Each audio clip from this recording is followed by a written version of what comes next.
बांग्लादेश के नए प्रधानमंत्री तारिक रहमान ने अपनी पहली विदेश यात्रा के लिए भारत नहीं बल्कि मलेशिया और चीन को चुना। सवाल उठा कि क्या ये सिर्फ एक कूटनीतिक प्राथमिकता थी या भारत को दिया गया कोई रणनीतिक संदेश। इसी बीच पाकिस्तान और बांग्लादेश की बढ़ती नजदीकियों ने नई दिल्ली की चिंता और बढ़ा दी। क्या दक्षिण एशिया की जियोपॉलिटिक्स बदल रही है? क्या ढाका अपनी विदेश नीति का नया अध्याय लिख रहा है? और सबसे बड़ा सवाल, क्या भारत को वाकई चिंता इस पर करनी चाहिए?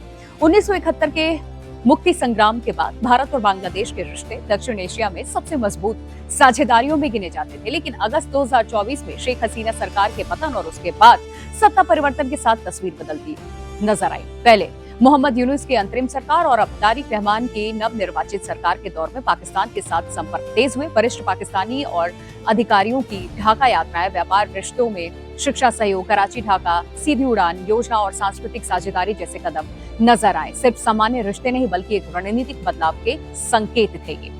तारिक रहमान ने प्रधानमंत्री बनने के बाद सबसे पहले मलेशिया का दौरा किया, जहां लगभग 8 लाख बांग्लादेशी कामगार कार्यरत हैं। इसके बाद उन्होंने चीन जाकर राष्ट्रपति शी जिनपिंग से मुलाकात की और व्यापार, निवेश, इंफ्रास्ट्रक्चर, साथ ही तकनीक समेत 13 अहम समझौतों पर हस्ताक्षर किए। सबसे चर्चित फैसला रहा मोंगला में चीनी आर्थिक जोन का विकास, जहां पहले भारतीय परियोजना प्रस्तावित थी। इससे साफ संकेत मिलता है कि ढाका चीन से निवेश और आर्थिक सहयोग को नई गति देना चाहता है।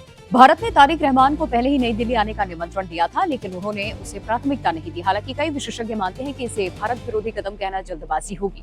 बांग्लादेश की घरेलू राजनीति भी इसमें बड़ी भूमिका निभाती है। शेख हसीना पर हमेशा भारत समर्थक होने के आरोप लगते रहे, इसीलिए नई सरकार विपक्ष को ऐसा कोई राजनीतिक मुद्दा नहीं देना चाहती थी जिससे उसे भारत परस्त बताया जा सके। इसी दौरान भारत बांग्लादेश संबंधों में तनाव भी बढ़ा। सीमा पर कथित पुशबैक यानी कि लोगों को जबरन सीमा पर भेजने के आरोपों को लेकर के दोनों देशों के बीच में विवाद गहराया। भारतीय उच्चायुक्त दिनेश त्रिवेदी की नियुक्ति और उनके एक सांस्कृतिक बयान को भी बांग्लादेश में अलग राजनीतिक अर्थ में देखा गया। दोनों देशों की सीमा सुरक्षा बलों की बैठक भी कोई ठोस समाधान इसमें नहीं निकाल सके। भारत की सबसे बड़ी चिंता पाकिस्तान की भूमि को लेकर के है, क्योंकि भारतीय अधिकारियों का ये मानना है कि पाकिस्तान की खुफिया एजेंसी ISI एक बार फिर बांग्लादेश के राजनीतिक, प्रशासन और सुरक्षा तंत्र में अपना प्रभाव बढ़ाने की पूरी कोशिश करती है। पूर्व भारतीय उच्चायुक्त के मुताबिक ये दावा किया गया, बांग्लादेश में इस्लामी संगठनों की बढ़ती सक्रियता और भारतीय उच्चायोग के बाहर हुए प्रदर्शनों के पीछे पाकिस्तान की परोक्ष भूमिका से इनकार बिल्कुल नहीं किया जा सकता। हालांकि भारत के भीतर भी इस मुद्दे पर अलग अलग राय है। कई रणनीतिक विशेषज्ञ ये मानते हैं कि पाकिस्तान आर्थिक और सामरिक रूप से इतनी मजबूत स्थिति में नहीं है कि वो बांग्लादेश को भारत का विकल्प बना सके। भारत आज भी बांग्लादेश का सबसे बड़ा पड़ोसी, मुख्य व्यापारिक साझेदार और सुरक्षा सहयोगी है। कोविड महामारी को लेकर ऊर्जा संकट तक भारत ने हर मुश्किल समय में बांग्लादेश का साथ दिया। दूसरी ओर बांग्लादेश के अधिकारी कहते हैं कि उनका उद्देश्य भारत से दूरी बनाना नहीं बल्कि स्वतंत्र विदेश नीति अपनाना है। उनका तर्क है कि चीन निवेश देता है, मलेशिया रोजगार देता है और भारत सुरक्षा और व्यापार का सबसे अहम साझेदार है। इसीलिए ढाका तीनों के साथ संतुलन बनाए रखने की कोशिश करता है, संतुलित संबंधों। और यही वजह है कि विश्लेषक मानते हैं कि फिलहाल बांग्लादेश किसी एक खेमे में नहीं जा रहा, बल्कि वो अपने आर्थिक हितों, घरेलू राजनीति और क्षेत्रीय संतुलन के आधार पर विदेश नीति तय करता है। लेकिन अगर पाकिस्तान के साथ सहयोग सिर्फ व्यापार और संस्कृति तक सीमित नहीं रहकर रक्षा, खुफिया या रणनीतिक क्षेत्रों तक पहुंचता है तो भारत निश्चित रूप से इसे अपने राष्ट्रीय हितों के लिए चुनौती मानेगा।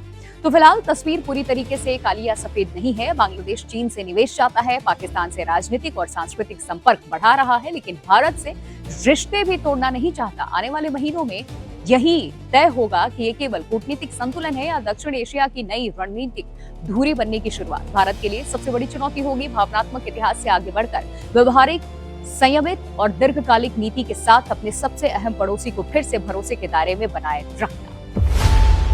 खबरों की रणभूमि में यहाँ शोर नहीं, सोच लड़ती है। जहाँ शब्द नहीं, फैक्ट्स वार करते हैं और हर सवाल खोलता है सच की नई परत।